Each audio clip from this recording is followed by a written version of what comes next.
Dr. Tara, on today's episode, we have a woman that went from rags to riches, from a small, humble farm in Kansas to being a seven-figure multipreneur.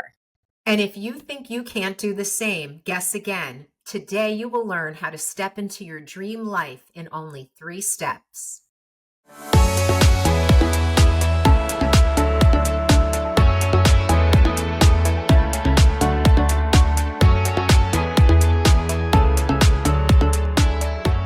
Welcome back to the Welloff Podcast. I'm your co-host, Dr. Tara. And I'm Gina Sim.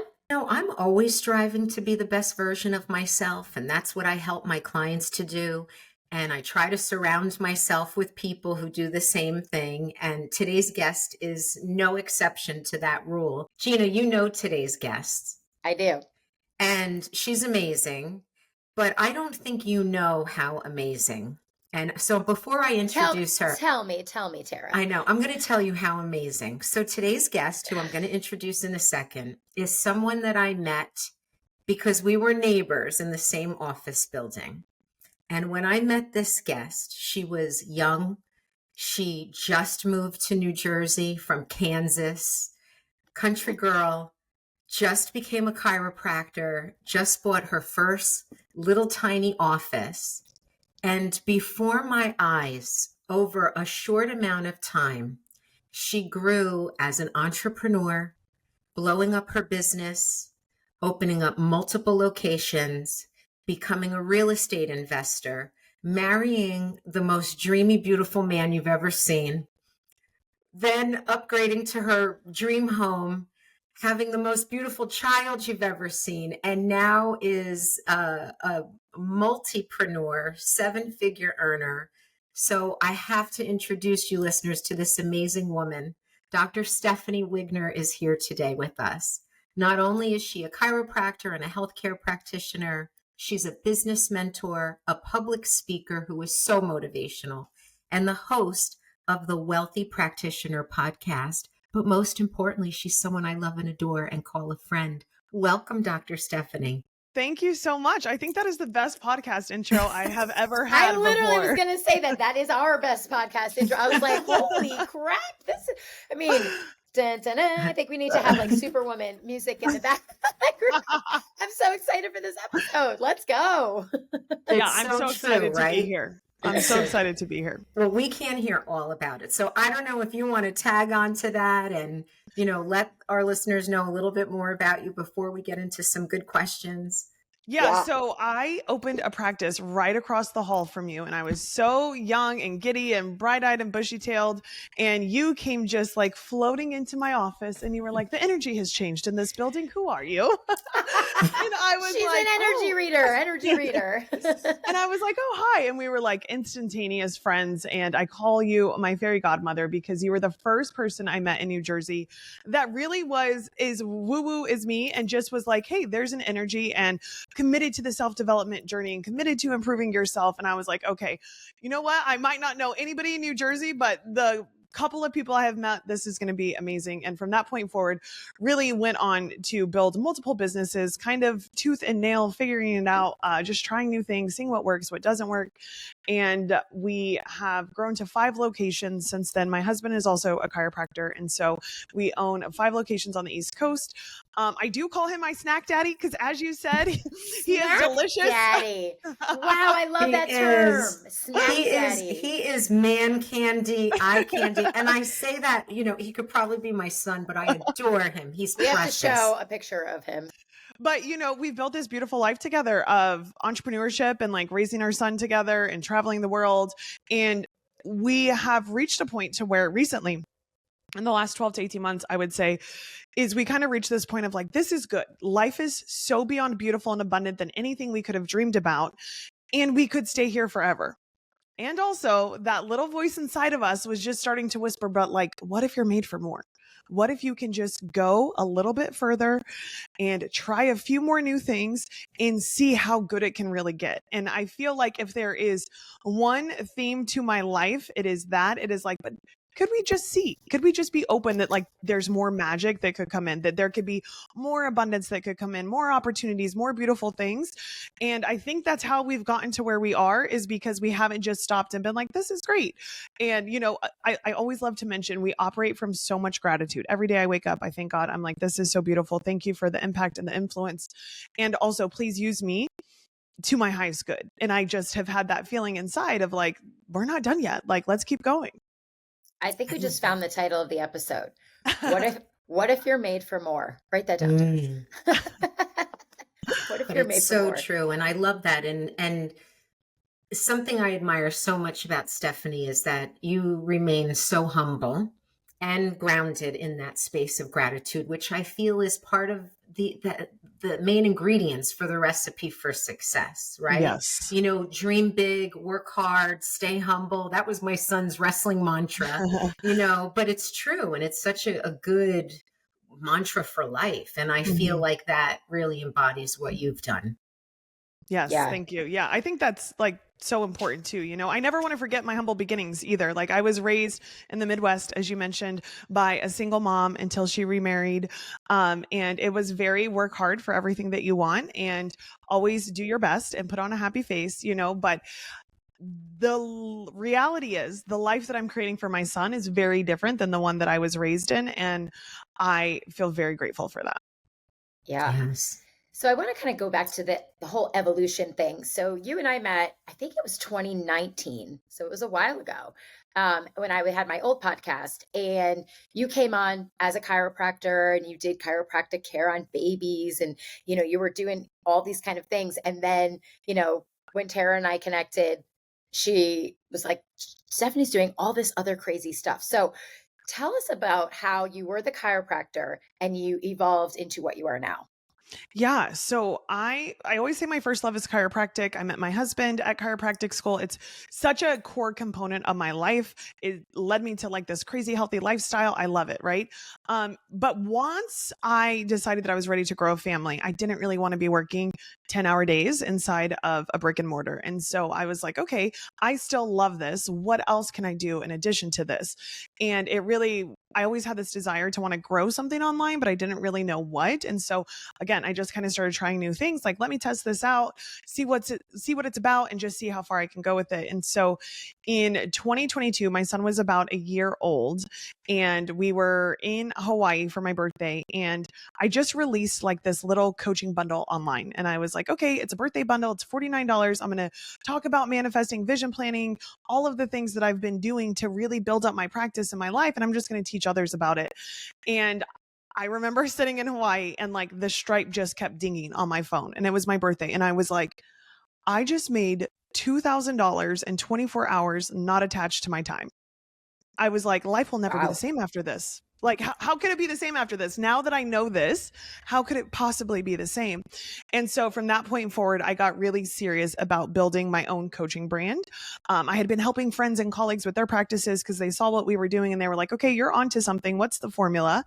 And I started helping practitioners primarily in 2023, launched my own podcast in 2023, started hosting big events, smaller events, intimate retreats, all types of different things, and really just started to find my groove at the end of 2023 and the beginning of 2024. And we have just been on an explosive growth trajectory since then. I'm speaking on stages and helping other business owners, not just inside of the practitioner space, but online business owners, other people that are wanting to grow their business. And it's been a ton of fun. And I truly think that, if we don't ask the question, like, what if we can do more? What if there's more? What if we've only scratched the surface? Sometimes we don't even find what our life's calling is. And I absolutely was head over heels in love with chiropractic. I loved helping people. I am like a helper through and through, which is why now I'm a coach. I just help in a different sense, and I just finally feel though, like in the last 12 months, I'm like, this is what I was put on this earth to do. And that is such a beautiful, abundant feeling that I feel like if I would have just been okay with the success I had, I never would have found this. And What's you don't have to tell us exactly how old you are, but your age range. I am about to be 37. Oh, wow. So you are a baby. and a babe. And a babe. And a babe. Yeah. So I've been in entrepreneurship for like 10 years at this point. And so when Tara's like, you were a baby opening that practice, I look back and I'm like, oh my gosh, no gray hair, no crow's feet, no nothing. Those were the good old days. You still don't have that, girl. I don't know what you're talking about. She's gorgeous. Stephanie is one of the most photogenic women I've ever met. I mean, you're beautiful inside and out, but her pictures are always stunning. So what I want to ask you, because you know that we have very similar spiritual beliefs about manifestation, what do you think is the biggest obstacle that gets in people's way that prohibits them from acquiring the level of success that they dream of? I think most people do not actually believe they're worthy enough to receive all of the success that they desire. And so one of the things that I've noticed with most people is we either have a fear of failure or we have a fear of success. And typically we marry each other, truthfully. So like my husband has a fear of failure. He was like, we've been broke. We've lived in a crazy lady's basement. Like we started from nothing. I do not want to go back there. For me, it was like, okay, but we're successful. I want to keep going. But what are people going to think of me if I get really successful? What's going to be the thoughts and the judgments and all of this that's going to be cast upon me? And so for a while that kept me kind of playing in my comfort zone, because in order to show up in the way that I have online, it's required me to be more visible and be more scrutinized and things like that. And so I really personally had to work through that fear of being seen and that fear of success. But ultimately at the core of it, it was like, do I actually think I'm worthy to receive the things that I say that I want? And so for women in particular, I see this in my male clients too, but women in particular, it's like, they don't think they deserve all the things that they want. They don't think they deserve the business or the success and the marriage and the family. You know, they don't think that they deserve the car that's actually been on their vision board forever. And I also think with manifesting, people think, you know, they're like, oh, vision boards don't work. It's like, well, that's just intentionality. If you do not take any aligned action to get what's on the vision board, of course it doesn't work. It's not magic. You can't just throw it up there and hope for the best. But if you are crystal clear and you have exact clarity of what you're working towards, and then you take action every day, it's inevitable that you get there as long as you don't give up. All such good words of wisdom. Gina, have you ever done a vision board? I was going to do one last year and then I never did. So I do them regularly. Yes. And I can tell you, and I wish I've kept them all, but I've had to discard them because you can't have big posters and stuff hanging around your house. But I can tell you with confidence that anytime I've made one, anything I put on there manifested. And if it didn't, looking back in hindsight, I realized I didn't really want that anyway. Yes. Yeah. So they were. Or something better came along. Amen. Because you thought you wanted something and then you're like, oh, this bigger opportunity came along. That's right. All right, I'm going to make one. I'm going to make one this year. I swear I'm going to do it. So I only have a couple of weeks. I love putting it on your phone too. So you can't see. I put mine on my phone screen as like a background because I'm like, every day, what am I here to do and accomplish? On the phone screen. Yes. Oh. So it's constantly right there. Yeah, right in front of your consciousness. What a great idea. All right. You've inspired me. I'm ready to go. So Gina's going to have pictures of men all over her. I was going to say, maybe that's what we're manifesting next year. Yachts and boats and with yachts. Wait, I need a snack daddy. That's what I need. You need a snack daddy on your screen. You do. Snack daddy. I can't. This is my new favorite term. I'm going to say it all the time. So talk to us about your podcast. So your podcast is called The Wealthy Practitioner, and it talks about how, like, I think our listeners, everybody always wants to make more money. And sometimes with our 9-to-5s, most people, I'm in sales, so my salary fluctuates, but most people are on a set income. This is how much they're making. This is their budget. This is how it's happening. And I'd say probably, I don't know, Tara, how many people you think have a side hustle? Like 8 out of 10 people have a side hustle? That we talk to, yes. I know, most people have side hustles. So talk to us about this podcast and how you were able to turn your side hustle into some actual money. Wrap yourself up in the special comfort that instantly makes you feel that you're in the lap of luxury with Cozy Earth's classic cuddle blanket. It is my favorite. Gina, there's no words. It's like a warm hug. I mean, you could see right now, I have the bubble cuddle blanket, which I sleep with every single night because I'm always freezing, and it weighs like 1,000,000 pounds. It does.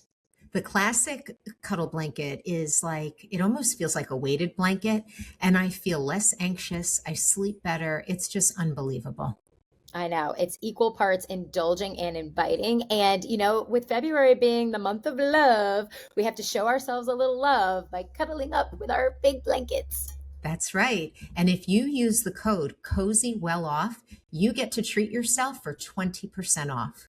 Yes. And these blankets, I'm telling you right now, once you've had this blanket, you're never going to go back. And Cozy Earth offers a guarantee. So if you don't like it, which we promise you will, you can send it back for a full refund.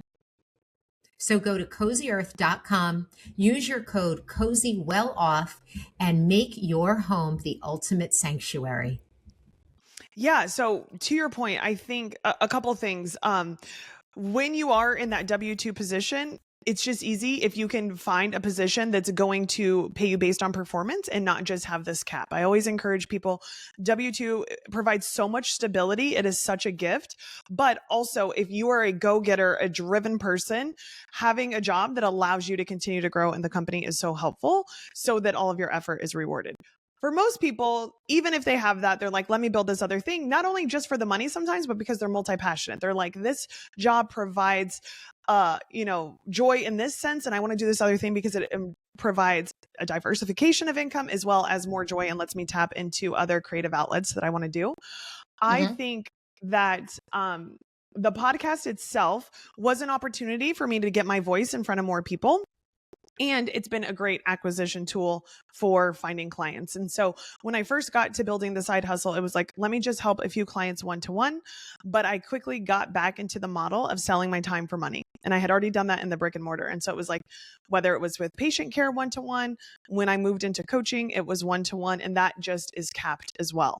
And so I think when you're looking at starting a side hustle, a really important question to ask yourself is like, is it scalable? And am I going to be able to be paid appropriately for my time? Because for a lot of people that want to start a side hustle, they are being paid really well inside of something. And so it's really important, I think, too, in protecting your capacity to be like, if I am going to start this other thing, am I going to scratch the surface or am I going to go all in? And is there potential to actually make as much as I would like to through this other avenue? You just labeled me, and I feel validated, multi-passionate. Yes. That's what I am. Yes. That's what I am. And I'm sure you get asked like I do, oh my God, how do you do it all? I don't know how you do it all. What's your answer to that? I have a ton of support, first of all. So I'm not trying to do it all myself, and second of all, like I would be so bored if I wasn't doing something new, I'm a huge girl into like human design and Enneagram and things like that. And like, I would be so bored if I was doing the same thing over and over again. And so I think the multi-passionate person also has an opportunity to live life to the fullest, So a lot of people, to your point, will be like, oh my gosh, you have so much going on. Like, aren't you overwhelmed? Sure. There's seasons where it's overwhelming because there's a lot of spinning plates, but more than that, it feels exciting. And I want to live a life that's full of excitement.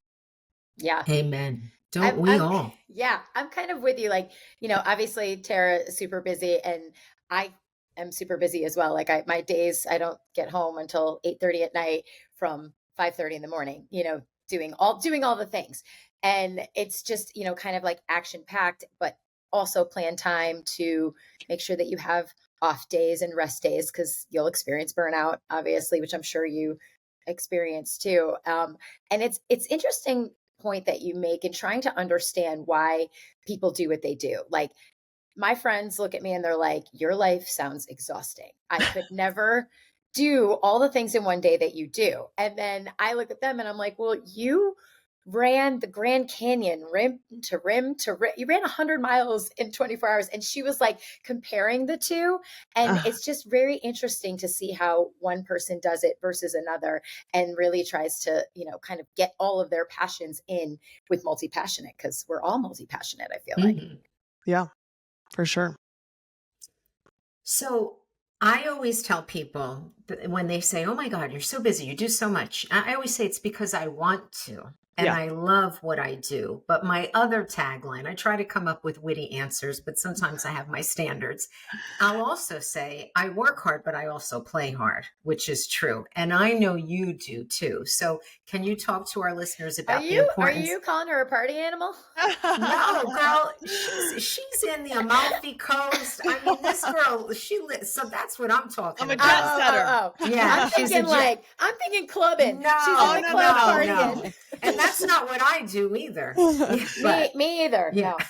No, it's a regulated jet setter, I would say. But yeah, I think, to your point, I love to live life full out, and that involves having a ton of fun. And so we love taking my son all over the world. We were just in Italy, in Spain. We're getting ready to head to Naples, where we have a second home next week. And it's, I think without that, burnout would happen a lot more often, truthfully, because I have a lot of responsibility with all the businesses that I have, and I do need an outlet. I do need a permission slip to just be off instead of on all the time. And it's a little hard when you're in the state of New Jersey and most of your businesses are here. Sometimes I'm like, I just have to leave the state in order to not be accessible, in order to not have team and things like that reaching out to me. And so we have made a life that has allowed us to have a lot of that flexibility to travel around and to see new places and experience new things. And for both my husband and I, when we sat down and decided we wanted to grow a family, it was like, what's important to us? It's important to us that we feel really like our lives are just expanding and they're not shutting down just because we decided to have a family. And so Jet was on his first plane ride at 5 weeks old down to Naples. And we kind of have just been on that path ever since. But I think truthfully, ultimately, it's such a good opportunity for a reset for us because we have so much going on a lot of the time. Yeah, it's that reset that's so important. Whatever it is, whether it's going to Florida or climbing a mountain or running the Grand Canyon, it's something that when you return to all of your responsibilities, you feel like you've pressed that button. You're starting at 100% with a full tank.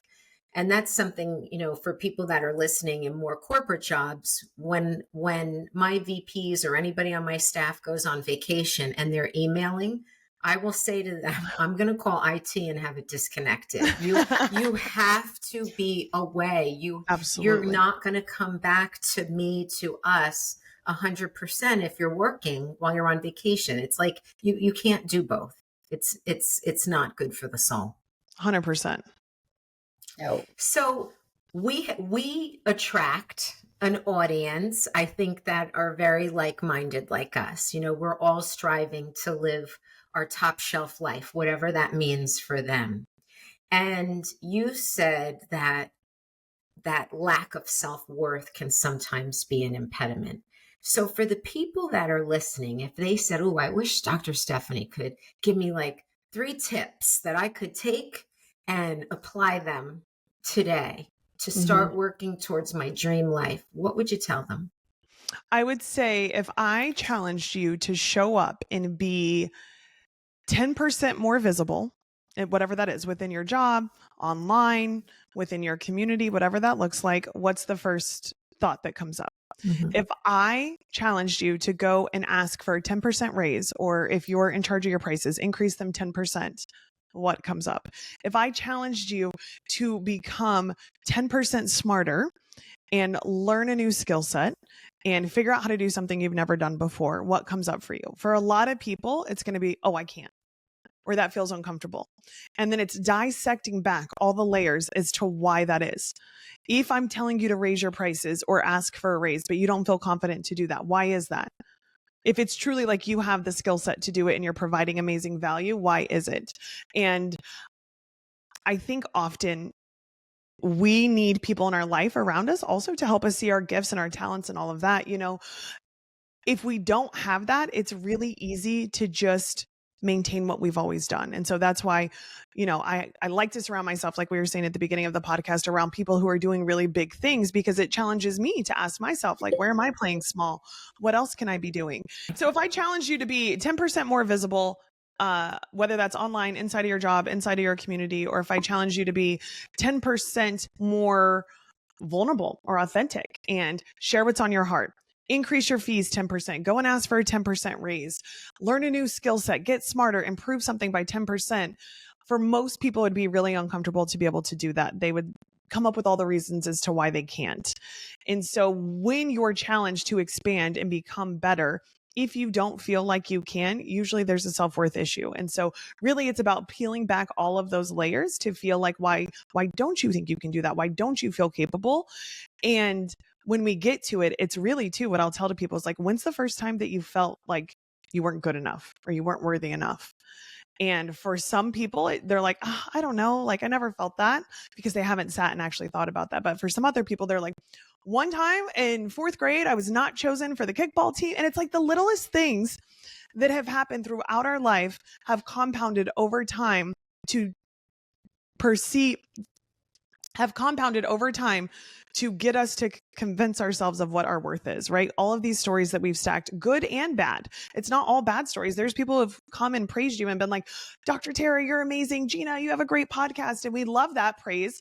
But then the minute somebody says something bad about us, we take that and we internalize that too, right?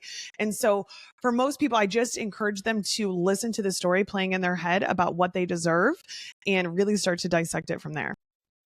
And Great really advice. I was going to say the takeaway that I'm getting is obviously you have to believe in yourselves. And, I coach young kids in cheerleading and gymnastics and things of that nature. And I always tell them, if you believe you can't do this skill, you never will. Absolutely. It will never happen. So it's so important to start believing in yourself at a young age and, working with your children and really helping them to understand that they are worthy and that they are capable of doing great things. And then once you get into, adulthood and you're our age, it's kind of the same mentality because, like, oh, I could never start my own business. I could never make $1 million. I could never do this. And you know what? If that's what you're saying, Then you won't. That's what's going to happen. That's going to be your reality.